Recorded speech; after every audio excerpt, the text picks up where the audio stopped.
Halo guys, assalamualaikum warahmatullahi wabarakatuh. Gimana kabarnya semua teman-teman? Semoga selalu dalam keadaan baik-baik saja. Oke, kali ini ada sebuah berita yang mana di sini tentang masih berkaitan dengan bea cukai.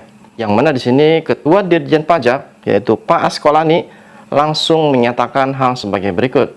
Yang mana bertemakan seperti ini.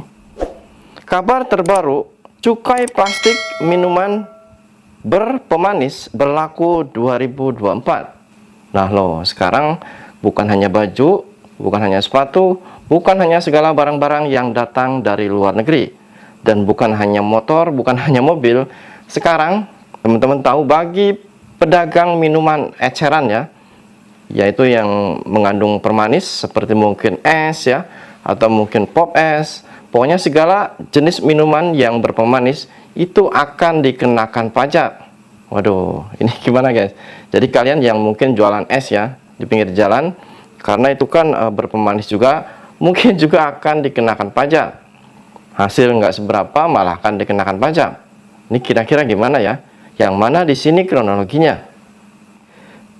Direktur Jenderal Bea dan Cukai Kementerian Keuangan Askolani mengatakan masih melakukan pembahasan mengenai penerapan cukai plastik dan minuman berpemanis dalam kemasan atau MBDK. Dia mengatakan pembahasan tersebut dilakukan bersama dengan Badan Kebijakan Fiskal Kemenku serta kementerian dan lembaga lain. Askolani juga mengatakan sejauh ini pemerintah telah menargetkan penerapan cukai plastik dan MBDK dilakukan pada 2024, namun pelaksanaan kebijakan ini akan memperhatikan berbagai aspek. Tentunya nanti lintas KL yang akan mengarahkan bagaimana implementasinya di 2024 ini, sesuai dengan kondisi aktual yang kita hadapi dari berbagai aspek. Sebelumnya, ide mengenakan cukai pada minuman berpemanis dan plastik sebenarnya telah meluncur di beberapa tahun lalu. Kedua koordinasi ini dianggap layak dikenakan cukai karena dampaknya untuk kesehatan dan lingkungan.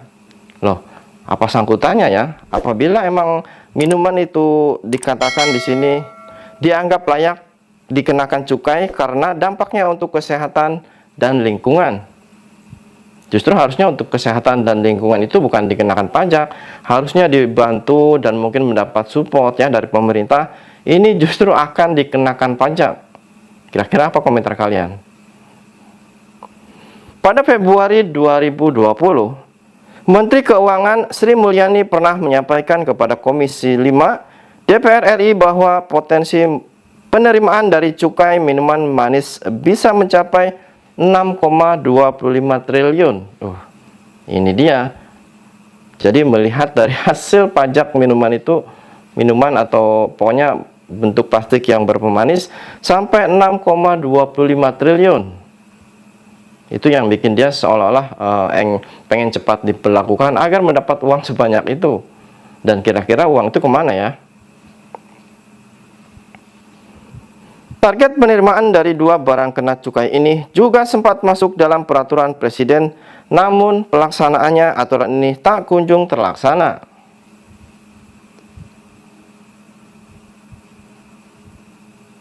Nah itu dia teman-teman, jadi untuk 2024 ini, yang sebenarnya katanya sih ya, peraturan ini sudah dari dulu ingin diciptakan atau akan diterapkan, namun katanya terkendala karena beberapa faktor. Namun sekarang Pak Askolani jadi langsung turun tangan dan langsung mengatakan secara publik ya, dia mengatakan bahwa untuk minuman berpemanis atau plastik yang berpemanis, atau pokoknya segala minuman yang berpemanis ya, mungkin juga sih seperti tepot ataupun mungkin itu pop es yang pakai plastik atau berpakai gelas plastik, itu akan dikenakan pajak, yaitu berlaku 2024 ya, berarti sekarang ya, dan ini sudah dirapatkan dan mungkin nanti tinggal menunggu persetujuan presiden. Ini kira-kira gimana menurut kalian? Mungkin di sini teman-teman yang punya keinginan nanti pulang buka usaha untuk minuman es ataupun mungkin pop es ataupun mungkin segala jenis minuman yang berpemanis, itu akan dikenakan pajak. Ini pernyataan dari Dirjen Pajak ya, Pak Askolani. Pertanyaannya di sini, untuk pendapatan pajak ya dari bea cukai khususnya itu sudah sampai beratus-ratus triliun. Ditambah lagi dari devisa kita para TKI sampai ratusan triliun. Dan mungkin di situ masih kurang juga.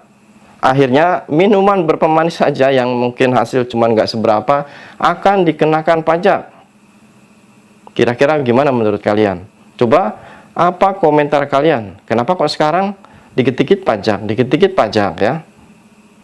Dan seperti teman-teman khususnya yang bekerja di Taiwan, kita datang ke Taiwan ya. Ya emang untuk sektor formal itu akan dikenakan pajak. Katanya untuk pajak datangan. Namun di situ setiap 1 tahun 1 kali pajak itu akan cair dan dikasihkan sepenuhnya kepada pekerja. Dan di sini untuk Indonesia akan dikasihkan apa enggak ya? Apakah mungkin dikasihkan untuk mereka? Kita tidak tahu. Nah, jadi di sini untuk teman-teman, coba tuliskan komentar kalian. Apakah kalian setuju apabila kalian tukang es ya, minuman plastik berpemanis akan dikenakan pajak? Apakah kalian setuju atau mungkin sebaliknya? Coba tuliskan komentar kalian. Sharon Saputra, Suara TKI.